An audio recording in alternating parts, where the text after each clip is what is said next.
Hi guys, it's Jay. I am coming to you guys with a story time slash money management Monday story. So since I wanted to kind of do my debt-free journey here on the channel, I figured I should let you guys know how I got into debt. So this is my debt story. Um, First, let's start with college. So I went to college. Liam is here, as you can see. I went to college, and I was 17 in 2004. I went away from home, still in Pennsylvania, but in the mountains, about 4 hours away from Philadelphia. And for the first semester of school, I didn't have my driver's license, so I just got rides with my mom, with my aunt. Back from school to home because she lived about an hour away. So she would come get me and take me home on breaks and fall break and winter break and things like that. Over winter break, I actually got my license, and my uncle bought me a car that next summer. So the whole first year of school, I didn't have a car. So he got me a car the next summer, and going into my sophomore year, I had a car, and my car was older. I went to college in 2000. Stop. I went to college in 2004. Got my car in 2005. The car was 1998 Dodge Spirit, so it was kind of old. And you got to remember, every time I went home, it was 4 hours home and 4 hours back to school. So that's an 8-hour trip. It's an older car. So I tried to treat it as good as I could, but the car started doing weird stuff, started breaking down, the timing belt and all that type of stuff. So when I needed to have repairs done, I used my credit card. So I had only gotten a credit card after I got the car, because the repairs were so much. I wasn't working because I was in college. So the repairs, were very costly, and my mom was a single mom, and she was putting me through college. She couldn't afford to fix a car on top of that as well, and she didn't have a license or a car. We never had licenses or a car. So I used a credit card to do any repairs, and that quickly wrapped up.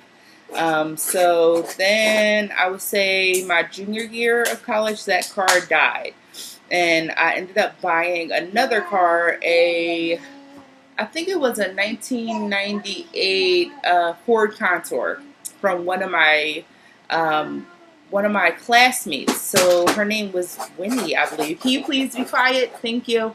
Her name was Winnie, I believe, and Winnie was a non-traditional student. So she was probably about 35. She had a family, and she lived really close to the school. She commuted back and forth. Her husband had an older car. They had just purchased a new one, so she sold me the car for really cheap. I think it was under $1,000, and I used my refund check from school to pay for it. So that car got me back and forth. It lasted me through my senior year, and then when I got home, it started breaking down. So that car started breaking down. I had to get another credit card because my mom was paying the minimum balance on my first credit card, but it was maxed out. So I got another credit card, a Discover card, which was a huge mistake, to start paying for repairs on this Ford Contour. So credit card debt racked up quickly. I had about $3,000 on my Visa card, the first card that I maxed out. The second card that I maxed out, I had about $5,000 or $6,000 on, and I just paid that Discover card off in October of 2015. The Visa credit card I paid off myself in about 2012, and I was just making the minimum payments, and as you can see, it took years to pay that off. But let's backtrack a little bit. My senior year of college, I went to college and I have a degree, a bachelor's of science in biology with a minor in chemistry. I wanted to be a veterinarian, and then I realized that I liked research a little bit more. So, I didn't have to be a veterinarian to do research. So I ended up going and applying to graduate schools.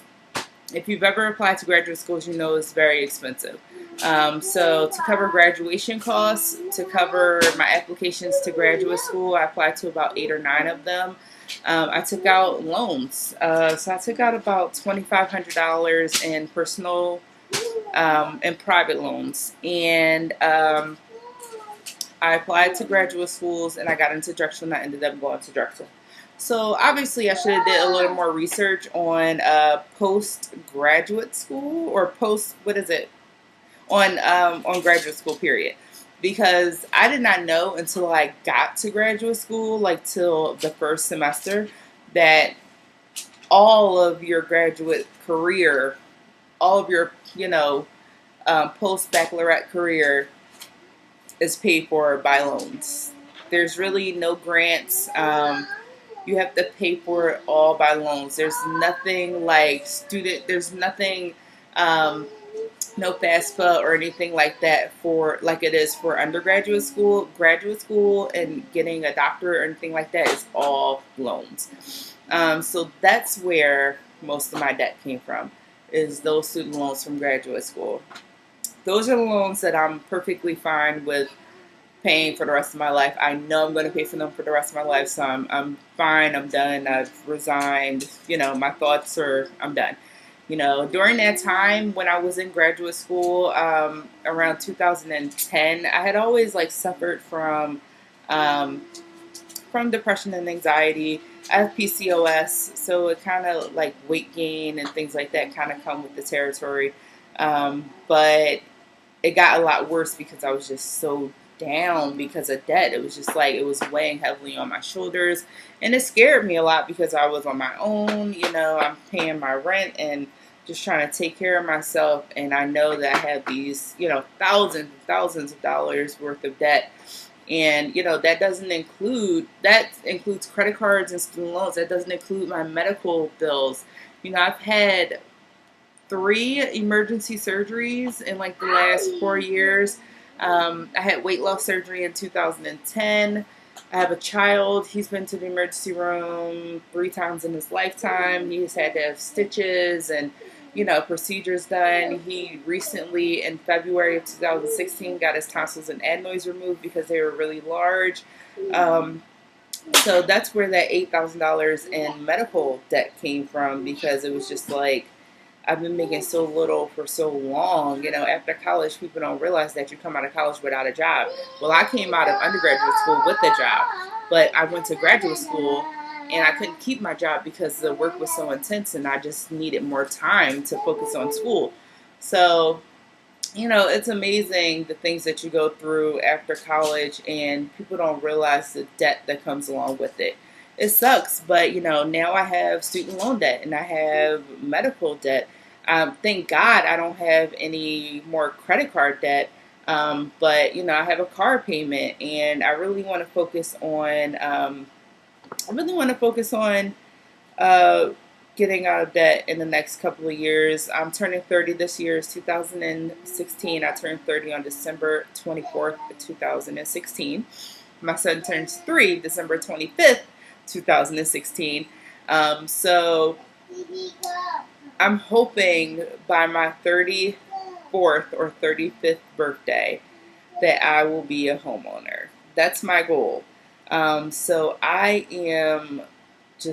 I'm really going to go full force into this zero-based budgeting and this debt-free, journey, and just try to do the best that I can.